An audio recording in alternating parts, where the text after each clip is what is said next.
Assalamualaikum dan hai. Kembali lagi kita dalam siri Cikgu Python. Dalam tutorial penggodaman beretika. Siri ini kita akan membina simulasi serangan DDoS terhadap laman web dengan Python. Penafian. Tutorial ini bukan untuk tujuan jenayah cyber. Sebaliknya, ia hanya untuk tujuan pendidikan dan kesedaran terhadap keselamatan cyber. Mohon jangan salah gunakan.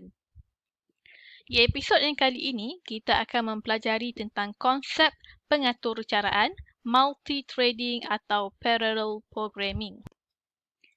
Mengapa kita menggunakan konsep ini ya? Okey, kita perlu memahami bahawa serangan DDoS memerlukan banyak mesin. Okey, untuk mensimulasikan keadaan ini, kita akan menggunakan teras CPU ataupun CPU cross dalam komputer kita untuk menggantikan keadaan ini. Kenapa? Kerana kita tidak mempunyai banyak mesin. Dan hanya dengan satu mesin, kita boleh menjadikan ia seolah-olah mesin yang pelbagai. Dan kod ini akan berjalan serentak dalam beberapa thread. Misalnya di sini, memori ialah CPU kita dan ia mempunyai 3 teras. Dan setiap teras ini akan menjalankan skrip Python yang sama.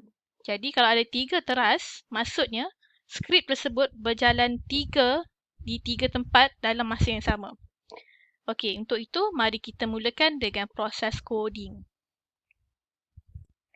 Saya menggunakan Microsoft Visual Studio Code untuk menulis kod. Jadi mari kita mulakan dengan kod yang pertama. Pertama sekali kita akan import threading. Dan kemudian saya akan import datetime. Dan pertama sekali apa yang kita akan buat, kita akan mengisytiharkan satu fungsi yang akan berjalan dalam setiap proses di setiap thread, iaitu jadi fungsi ini akan menerima proses number dan apa yang akan buat, ia akan print proses tersebut dalam masa yang current time ya, datetime.datetime.now.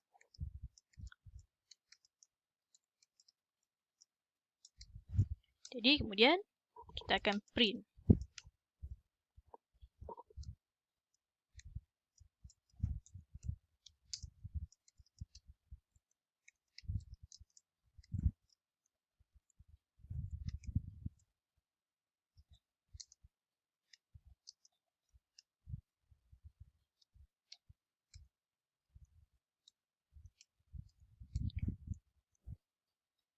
Dan apa yang saya akan buat ialah saya akan isytiharkan satu array kosong yang akan menyimpan proses dalam setiap thread. Jadi kita akan loop sebanyak 20 kali.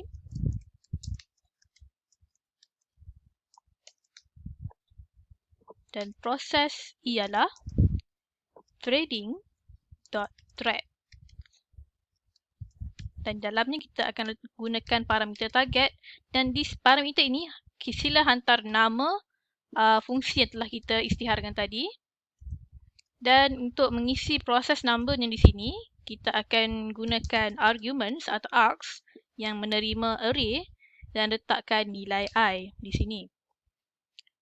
Dan apa yang kita akan buat, proses ini kita akan mulakan. Seterusnya, kita akan append, masukkan proses ini dalam array ini.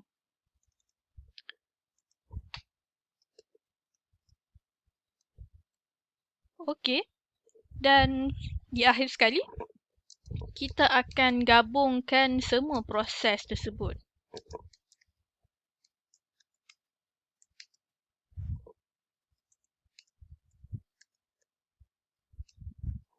Okey, mari kita run. Dan ini adalah outputnya. Okey, mungkin tidak jelas. Kita akan run lagi sekali. Okay, anda lihat di sini, kita ada proses kosong. Dan masanya ialah lebih kurang sama. Tetapi yang berlainan adalah di masa saatnya. Okay. Proses kosong, dia dalam masa lain. Proses satu juga execute pada masa yang lain. Tapi kalau anda perhatikan di sini, kita ada proses yang dijalankan bersama-sama, iaitu proses 2, 3 dan 4 berjalan kepada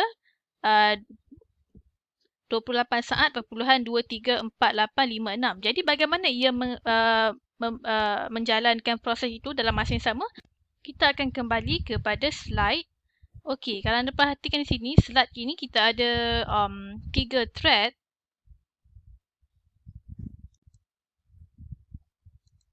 Contohnya untuk proses nombor 2 yang ini, mungkin ia dijalankan di dalam thread yang pertama. Dan kemudian kita ada proses nombor 3, mungkin dijalankan di sini, di thread nombor 2. Dan kemudian proses nombor 4 mungkin dijalankan di thread nombor 3. Satu lagi yang menarik kalau anda perhatikan di sini, 2, 3, 4, 8, 5, 6 ialah proses 2, 3, 4. Tetapi ia berjalan sebelum proses nombor 1 iaitu 2, 3, 8, 5, 7. Dan juga proses kosong berjalan pada 2, 3, 8, 9, 5 iaitu maksudnya multi-threading ini ia menjalankan kod tetapi berjalan secara serentak di masa yang berlainan atau masa yang sama dan di tempat yang berlainan sepertinya di dalam thread ini.